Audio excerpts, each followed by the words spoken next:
Je voudrais parler maintenant de la puissance des sacrifices. Pourquoi les sacrifices sont si importants? Parce que les sacrifices permettent de neutraliser des malédictions. En fait, il faut savoir une chose, malheureusement encore, le monde là, que tu sois conscient ou pas, est un monde où tout le monde sacrifie. Le quartier où tu habites là, les gens font des sacrifices.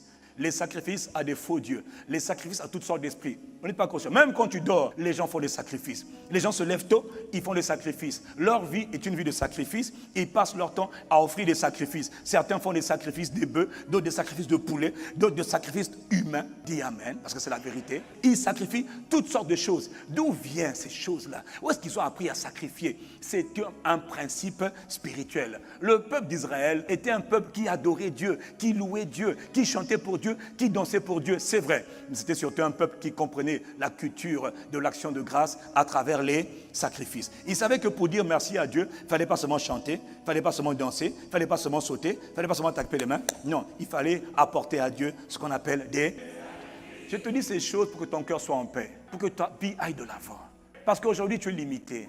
Et tu ne sais pas comment briser le cycle des limitations. Personne ne pourra changer de niveau de vie, de catégorie de vie, si tu n'apprends pas la puissance du sacrifice. Commençons par Noé. En Genèse 6, verset 1, Dieu vit que le mal rongeait la terre. La race humaine que Dieu avait créée a été corrompue. Les filles des hommes se sont mélangées à des esprits, à des fils de Dieu qui sont venus s'accoupler à des femmes terriennes. Et ils ont commencé à donner naissance à des êtres humains, mais qui n'étaient plus des vrais êtres humains. Dieu, le Tout-Puissant, créateur des cieux et de la terre, a dit, je vais détruire toute la terre, tout ce qui respire, tout ce qui vit. L'Éternel vit la méchanceté. Ils étaient méchants, pervertis. Mais il y en a un seul que je vois qui est juste. On nous parle d'un homme qu'on appelle Noah, qu'on appelle Noé. Il est écrit à propos de Noé que Noé était un homme juste. Et la version lui seconde dit qu'il était juste et il était intègre. C'est-à-dire lui, il avait conservé le modèle original de la création. C'était un homme qui était encore de la race humaine pure. Et lui, il avait une grâce, c'est qu'il marchait avec Dieu. Alors Noah marchait avec Dieu. Et à un moment donné, Dieu dit, je vais tout détruire. Dieu s'engage à tout détruire, tout. Il dit, Noé, toi, je te préserve. Toi, ta femme, tes fils et les femmes de tes fils. Tu prends les animaux de chaque espèce. Je vais les faire entrer dans l'arche. En parenthèse, on parle de 200 000 espèces animales, peut-être même plus de l'époque. Dieu voulait préserver pour recommencer une nouvelle création. Quand le temps fut venu, il ferma la porte. Pendant 40 jours, 40 nuits, les grands abîmes se sont ouverts. Il a plu pendant 40 jours et 40 nuits de puissantes pluies qui ont ravagé, pas un pays, pas un continent, mais la terre entière a été remplie d'eau. Qui a fait ça? Dieu, pour en finir avec la race humaine telle qu'elle était. Et il a préservé Noé, sa femme, ses enfants et les enfants de sa femme et toutes les bêtes des champs, toutes les espèces animales que Dieu avait fait rentrer dans l'arche. L'arche a été soulevée. L'eau, pendant 150 jours, a commencé à remplir la terre entière, pas un pays, toute la terre. 378 jours de confinement. Noé sort de l'arche. Il découvre que tout a été rasé. Lui, il ne découvre pas Dieu comme étant un père. Il découvre Dieu comme étant un feu dévorant, un juge. Il a détruit par le déluge la race humaine d'autrefois. Est-ce que je parle à quelqu'un? Et quand Noé sort, donc on vient maintenant à notre récit de Genèse chapitre 8 au verset 20. Dès qu'il sort de la barque, il sait que Dieu était en colère. Qu'est-ce qu'il fait dès qu'il sort de l'arc? Il est écrit, Noé bâtit un autel à l'Éternel. Il prit de toutes les bêtes pures et de tous les oiseaux purs et il offrit à Dieu des sacrifices. Il brûle les sacrifices pour rendre des actions de grâce à Dieu. Lui, il sacrifie, il sacrifie. Et pendant qu'il est en train de sacrifier, ce n'est pas Dieu qui lui a dit de sacrifier. C'est lui-même qui décide de faire des sacrifices, donc de donner à Dieu des choses qui ont de la valeur pour lui. Et il les offrit, donc il les brûla sur l'autel qu'il avait bâti à Dieu. Et alors tout de suite après, au verset 21, il est écrit que l'Éternel sentit une odeur agréable. Tout ce que tu peux faire pour Dieu, c'est bien, mais si Dieu n'agrée pas, si Dieu n'est pas satisfait, si l'esprit à qui tu offres ton sacrifice n'est pas content, ton sacrifice est rejeté. Et là, il est écrit, l'Éternel sentit une odeur agréable comme un parfum de bonne odeur. Et alors là, Dieu dit en son cœur, je ne maudirai plus la terre à cause de l'homme, parce que les pensées de son cœur sont mauvaises dès sa jeunesse. Je ne frapperai plus tout ce qui est vivant comme je viens de le faire. Qui t'a dit de dire ça? Oh Dieu lui-même. Pourquoi? Le sacrifice. Le sacrifice a apaisé Dieu. Ce n'est pas Dieu qui a dit à Noé de sacrifier. C'est Noé qui a sacrifié, qui a renoncé à ce qu'il avait pour donner à Dieu. Et Dieu dit, je ne maudirai plus la terre. Noé, ne t'inquiète pas. On recommence à zéro, Noé. Va de l'avant. Et pour que tu sois tranquille, j'établis une alliance avec toi. j'établis mon arc-en-ciel. Désormais, Noé, toi et toutes les générations de terre, des terriens, des hommes, des mortels, quand vous verrez l'arc-en-ciel, sachez que ce n'est pas un phénomène. Non. L'arc-en-ciel, c'est le rappel de mon alliance. J'ai dit, je ne détruirai plus la terre par les eaux du déluge. Donc, quel est mon point ici? Par la puissance d'un sacrifice, où il a donné à Dieu ce qu'il avait de meilleur. Dieu a arrêté, Dieu a changé d'avis.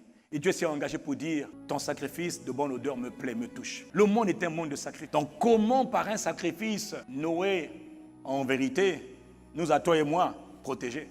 Par son sacrifice, on sait maintenant qu'il n'y aura plus jamais de déluge sur la terre. Plus jamais. Plus jamais. Mais c'est à cause de lui. Par le sacrifice de quelqu'un d'autre qui a été fait à Dieu, toi tu peux être préservé. Le deuxième récit que je veux voir avec nous ce matin, c'est celui de David. Comment, par la puissance d'un sacrifice, on peut arrêter une calamité? David est un homme de Dieu, tout le monde le sait, David a le cœur de Dieu. Et dans 1 Roi, chapitre 21, au verset 1, il s'est passé quelque chose à propos de l'autorité qu'on appelle David. Il est écrit, Satan se leva contre Israël. Et il poussa David à faire le dénombrement. Son chef d'état-major, Joab, s'est opposé à lui. Il dit, mais pourquoi tu veux faire pécher Israël? Ne fais pas ça au roi, ne fais pas ça. Mais qu'est-ce qui t'arrive? Mais ne fais pas ça, majesté. Pourquoi tu veux faire? Mais c'est un péché. Et comme Satan est en train de le pousser, Satan l'excitait. Donc Satan peut exciter l'homme au cœur selon Dieu. C'est-à-dire, donc même quelqu'un qui aime Dieu, qui craint Dieu, peut être poussé par l'ennemi. Après, il faut prier pour que Dieu fasse grâce. Alors Joab va faire le dénombrement. Quelques mois plus tard, le dénombrement a été fait. Mais le cœur de David commence à sentir que là, maintenant, David se rend compte qu'il a fait une bêtise. Donc pendant tous ces mois-là passés, là, le gars ne sentait rien. Il est écrit, David sentit son cœur battre. Sentiment de péché. Maintenant, l'esprit qui l'oppressait là est parti. Après qu'il eut fait le dénombrement du peuple, il dit, mais qu'est-ce que j'ai fait? Ce que j'ai fait n'était pas bon. Mais David, on te l'avait dit. Ah bon? Le grand péché qu'on met l'autorité sur une ville, l'autorité sur une famille, l'autorité sur un pays aura des conséquences dans la famille, dans la ville, dans le pays, dans le continent. Comprends le monde des esprits. Tout le monde n'a pas le même rang. Tout le monde n'a pas le même niveau d'autorité. Toi, si tu commets un péché dans la ville, t'inquiète pas, la ville ne sera pas émoussée. Mais si le chef de la ville, qui peut être le maire de la ville, fait un sacrifice qui est une abomination, un grand péché dans la ville peut être touchée par sa faute à lui. Voilà pourquoi il faut prier pour lui et ne pas le critiquer. Si le pasteur de l'église commet un grand péché aux yeux de Dieu dans l'église, toute l'église va être impactée. David, tu es mon chantre. David, tu es mon prophète. Mais tu as été excité, tu as été poussé par Satan, tu as agi en insensé. Et le problème, maintenant tu demandes pardon à Dieu. C'est vrai. Mais le salaire du péché, c'est la mort. Dieu t'aime, mais il va te frapper. Parce que Dieu est un juste juge. La parole de l'Éternel fut ainsi adressée à Gad le prophète, le voyant de David. Va dire à David, ainsi parle l'Éternel. Je te propose 3 fléaux. Choisis-en un, je t'en frapperai. C'est pas Satan qui a dit, c'est le Dieu de l'univers, créateur de tout souffle. Premier fléau, voilà ce que je te propose. Veux-tu 3 années de famine, c'est-à-dire que la famine, la crise alimentaire, la crise agricole, le sol sera sec, les récoltes ne donneront rien. Tout ce que vous allez planter, ça sera la galère, il n'y aura rien. Soit 3 années de famine, soit je te donne 3 mois pour... Tu vas fuir devant tes ennemis. Toi, tu as eu 44 victoires, 0 défaite. Mais pendant les 3 mois, David, tes ennemis vont te massacrer. Ils vont te tabasser. Tu vas perdre. Tu vas connaître la défaite. Sous-entendu, une vie de défaite, c'est aussi une malédiction. C'est une plaie, c'est un fléau. Ça touche les familles, ça touche les territoires, ça touche les pays. Ou encore 3 jours de peste, d'épidémie, une maladie qui va se répandre dans tout le pays et qui va frapper les hommes dans le pays. David dit, il dit, regardez, maman, je suis dans une grande angoisse, je suis dans une grande confusion. Et puis il dit, bon, écoute, 3 années là, de famille, c'est trop compliqué. 3 mois devant mes ennemis, ils vont me tuer. S'ils m'attrapent, ils vont me tuer. Il dit, mon frère, tombe seulement entre les mains de l'Éternel, car ses compassions sont immenses, mais que je ne tombe pas entre les mains des hommes. Alors l'Éternel envoya la peste en Israël. Depuis le matin jusqu'au temps fixé, 3 jours. Depuis le matin jusqu'au temps fixé, l'Éternel envoya la dévastation, l'épidémie. La pandémie a touché tout le pays d'Israël. De Dan jusqu'à Barshiba. En 3 jours, il mourut 70 000 hommes parmi le peuple. 70 000 hommes ont été décimés en 3 jours. 70 000. Que se passe-t-il? Et à un moment donné, au verset 16, comme l'ange étendait maintenant la main sur Jérusalem pour la détruire. L'Éternel se repentit de ce mal. Alors il dit à l'ange qui faisait périr le troupeau, assez, retire ta main maintenant. Et la Bible dit que l'ange de l'Éternel était près de l'aire d'Aravna, le Jébusien. David, voyant l'ange qui frappait le peuple, il a eu peur. Il dit, mais voici, Éternel, c'est moi qui ai péché, c'est moi qui suis coupable. Hein? C'est pas ces brebis-là. David, un homme au cœur selon Dieu, me dit, mais Seigneur, c'est moi qui ai péché. David voit l'épée de l'ange qui a arrêté. Il lui a pas dit, retire ta main. Il lui a dit, arrête. Il a suspendu. Il a de continuer à frapper, il s'est arrêté. Il attend les ordres. Maintenant, Dieu dit à Gad, Gad, écoute bien, dis-moi, suis-moi, je veux arrêter la plaie. Dis à David qu'il a élevé un autel. Dis à David, va élever un autel et offre à Dieu des sacrifices d'action de grâce. Pour que je retire ma main, pour que la plaie se retire du territoire, pour que la plaie se retire du pays, pour que la malédiction se retire du pays. Dis au roi, fais une offrande à Dieu. Fais un sacrifice à Dieu. Alors le roi alla. David monta pour élever un autel à Dieu. Aravna, le voyant venir, il dit, pourquoi mon Seigneur le roi vient-il vers son serviteur? David répondit, je viens vers toi pour acheter de l'air, une surface, un terrain, pour y bâtir un autel à l'Éternel, afin que la plaie, afin que la malédiction qui est sur la ville, sur le territoire, sur la famille, soit retirée d'Israël. Afin que la main, le fléau, la peste, la calamité, le malheur, soit retiré de dessus le peuple. Donc tu vois comment la puissance d'un sacrifice qui est fait sous l'inspiration de l'esprit peut retirer un fléau. Là, Dieu a suspendu, mais c'est pas tout. Dieu veut retirer. Il dit pour retirer, mon frère, écoute-moi, voilà la leçon, voilà la règle. Alors Aravna lui dit, pour mon Seigneur, prends tout, prends, je te donne tout, prends tout ce que tu veux, prends tout ce que tu veux, les bœufs, les chariots, je te donne absolument tout pour que tu offres à l'Éternel les sacrifices que tu veux. Et au verset 24, le roi dit à Ornan ou encore à Aravna, il dit non, je veux l'acheter à prix d'argent. Je n'offrirai point à l'Éternel, mon Dieu, des sacrifices qui ne me coûtent rien. Tout ce que moi, David, je donne à Dieu, ça doit me coûter. Tout ce que je donne pour Dieu, je dois sentir que c'est quelque chose qui a de la valeur pour moi et qui me coûte. Ne donne pas à Dieu quelque chose qui ne te coûte. Mais c'est David, homme de Dieu, révèle un principe spirituel. Il dit, je vais donner à Dieu quelque chose qui me coûte. Quelqu'un dit Amen. David acheta l'air et c'est là-bas qu'il a bâti son autel. Verset 25. David bâtit là un autel à l'Éternel et il offrit des holocaustes. Quand David donnait pour Dieu, j'imagine là, je ne connais pas la quantité, mais David a dit donner à Dieu, donner à Dieu. Et la Bible dit, quand il a offert à Dieu des sacrifices, dis avec moi des sacrifices. Alors, l'Éternel fut apaisé. Alors, la plaie se retira. Il y a des plaies, il y a des malédictions, il y a des calamités qui sont dans les familles, qui sont dans les territoires, qui sont dans les nations, qui ne se retirent pas juste parce que tu as bâti l'autel. Non, tu bâtis un autel, il faut y offrir un sacrifice. Quelqu'un me dit Amen. On te parle de la puissance du mystère caché derrière les sacrifices d'action de grâce qu'on fait. Il y a des familles, tu as fait longtemps, tu t'en sors pas, tu pries, ça ne marche pas, tu pries, tu jeûnes, ça ne marche pas. Offre à Dieu un sacrifice d'action de grâce. Pose un acte toi-même. Tu dis à Dieu, oh Dieu, je fais ce sacrifice afin que la plaie soit retirée de ma famille, retirée de mon territoire. C'est le genre de choses qui débloquent. Non mais écoutez-moi, c'est un mystère et ça marche. Bon maintenant pasteur, cette histoire d'hôtel là, mais c'est quoi un hôtel? C'est quoi l'hôtel? C'est un lieu de rencontre. Un hôtel est un lieu de rencontre entre les esprits et les mortels. C'est un lieu de rencontre entre les immortels et les mortels, entre les esprits et les humains. Donc quand on dit il bâtit un hôtel à Dieu, ça veut dire qu'il a établi un lieu où lui et Dieu ils vont se rencontrer, un lieu où lui et Dieu ils vont communier. Donc tu comprends qu'un hôtel est un endroit qui peut être un endroit physique.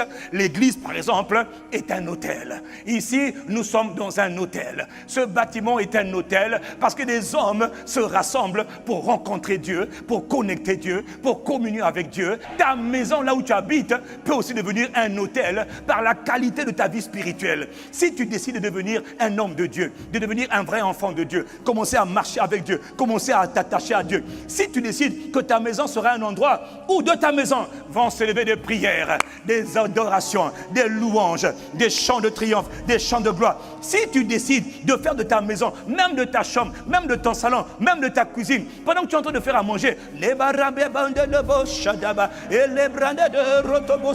même ta maison, toutes tes pièces deviennent ce qu'on appelle un hôtel, un lieu de rencontre, un lieu de communion, un lieu de contact avec le monde des esprits, avec les anges de Dieu, avec le glorieux Saint-Esprit. Même la chambre, même ton lit peut en vérité être un hôtel, parce que tu pries plus dans ton lit, donc ton lit là devient un lieu de rencontre. Pendant que tu es couché, le Seigneur commence à te parler, le Seigneur commence à t'instruire. Même ta chaise, tu es assise, tu es habitué à prier sur la chaise, la kabaro, shakamanele, la chaise là peut devenir un lieu. Tout endroit peut devenir un hôtel pour toi. Ça veut dire quoi? Un lieu, dis avec moi, un lieu de rencontre. Mais c'est pas tout. Il y a un autre hôtel. Dis avec moi, il y a un autre hôtel. Quel est l'hôtel? Quand on dit hôtel à Dieu, hôtel de Dieu, on parle en fait d'un temple. Tu as bien compris, on parle d'un temple. Donc en fait, un hôtel, c'est un temple. Tout le monde doit comprendre le mystère d'élever un hôtel. Mais est-ce que c'est seulement un lieu physique? Non. Cette femme samaritaine, un jour, elle rencontre Jésus. Bon, nos pères ont dit que pour adorer Dieu, il faut adorer Dieu sur la montagne. Mais vous, les Juifs, vous dites qu'il faut adorer Dieu dans le temple de Jérusalem. Bon, nous, on ne sait plus, hein. On ne comprend plus tellement, hein. Jésus lui dit, femme, l'heure est venue où les vrais adorateurs adoreront le Père, non pas sur la montagne, non pas sur les lieux secrets, non plus dans les grottes, non plus dans les collines. Mais l'heure vient, elle est déjà venue, où les vrais adorateurs adoreront le Père en esprit et en vérité. Ils vont adorer le Père dans l'esprit. Le Père va déménager du ciel pour venir habiter en eux. Le Père va tabernacler en eux. Le Père va faire sa demeure en eux par le Saint-Esprit. Or, l'autel, c'est là où Dieu est. C'est le point de connexion. Donc, un être humain comme toi, créé à l'image de Dieu, ayant reçu le Saint-Esprit, tu deviens un autel de Dieu. C'est-à-dire, Jésus a dit, vous verrez désormais le ciel ouvert sur moi et les anges de Dieu monter et descendre sur le Fils de l'homme. Autrement dit, partout où je passe, je deviens l'autel de Dieu. Le lieu peut être ta maison, c'est vrai, mais le premier autel, c'est mon cœur. Le premier autel, c'est là où Dieu est venu tabernacler, là où Dieu est venu demeurer. Mais pasteur, David bâtit un autel, donc moi je suis l'autel. Mais alors, qu'est-ce qu'il fait sur l'autel? Qu'est-ce qu'on fait sur un autel qu'on bâtit? Sur un autel, on fait plusieurs choses. Sur un autel, on rend un culte. Sur un autel, on adore. On offre l'adoration. On offre à Dieu un culte qui lui soit agréable. Mais sur un autel, on fait aussi des sacrifices. On fait sacrifier. Dans tout autel, on doit sacrifier. S'il y a un autel où on ne sacrifie pas, ce n'est pas un autel. Un autel, il faut sacrifier. Question, nouvelle création. Dans l'ancienne alliance, on sacrifiait des bœufs, on faisait des holocaustes, sacrifices consumés par le feu, toutes sortes de sacrifices. Mais dans la nouvelle alliance, on doit sacrifier quoi? Je suis l'autel. Qu'est-ce qu'on doit sacrifier? Dans la nouvelle alliance, Romains chapitre 12. Je vous exhorte donc, mes frères et sœurs, par les compassions de Dieu, à offrir vos corps, vos êtres tout entiers, comme un sacrifice vivant. Offrez-vous à Dieu comme un sacrifice vivant, virgule, saint, c'est-à-dire consacré, agréable à Dieu. Ce qui sera de votre part un culte raisonnable. C'est ce que vous avez intérêt à faire. Bien-aimé dans la foi, bien-aimé en Jésus-Christ. Dans la nouvelle création, l'autel n'est pas seulement ma maison. Ça peut être un autel. C'est-à-dire le lieu où je prie beaucoup et je rencontre Dieu. Mais dans la nouvelle création, l'autel, c'est mon cœur. Et Dieu dit, je dois offrir ma vie. Pour toi, la mauvaise nouvelle, c'est que l'autel, on ne sacrifie pas seulement ton argent. On a parlé beaucoup de l'argent, où on vient donner à Dieu son argent. Mais en vérité, Dieu ne demande pas ton argent. Sur l'autel que tu es, qu'est-ce qu'on sacrifie? Ta vie. Tout ce que tu es, tout ce que tu as, tout ce que tu veux, tout ce que tu penses, tout ce que tu désires, tu le sacrifies à Dieu. L'autel dont on parle, il dit, offre-toi à Dieu comme un sacrifice. Donne pas l'argent. Il y a des gens qui ne connaissent pas Dieu. Mais pour soulager leur conscience, ils disent, j'envoie l'offrande à l'église pour la construction du palais de gloire. Non, non, non, Dieu dit, je ne veux pas ton offrande, je veux toi. Quand on dit sacrifiez-vous comme un sacrifice vivant, pas mort, hein, vivant. C'est-à-dire c'est moi. Je dis Seigneur, je suis l'autel, je me livre à toi. Je te donne ma vie, mon esprit, mon âme et mon corps. Tout ce que je suis t'appartient. Seigneur, prends-moi. Dans l'âme, il y a ma volonté. J'ai envie de faire ma volonté, mais j'accepte de faire ta volonté. J'ai des désirs, prends mes désirs. Que mes désirs deviennent tes désirs. Dieu veut tout de toi. Offrez-vous comme un sacrifice vivant, tout entier. Il ne demande pas l'argent, il demande tout. Donc l'argent compris, ta femme, ton temps, tes enfants, ton trésor, tes habitudes, tes appétits, tes envies. Dieu demande tout, sacrifie-le-moi. Donne tout à Dieu. C'est là que beaucoup ne comprennent pas. C'est là que beaucoup luttent avec. C'est là que beaucoup échouent. Parce que la vie, c'est une vie de sacrifice. Mais les hommes ne veulent pas se sacrifier. Donne ta volonté. Donne ton agenda.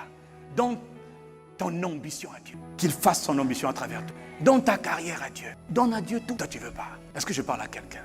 Donc, dans la nouvelle création, le véritable autel, c'est moi. Sur l'autel, on sacrifie. C'est aussi moi qu'on sacrifie. Je suis l'autel, je suis le sacrifice. Prends tout.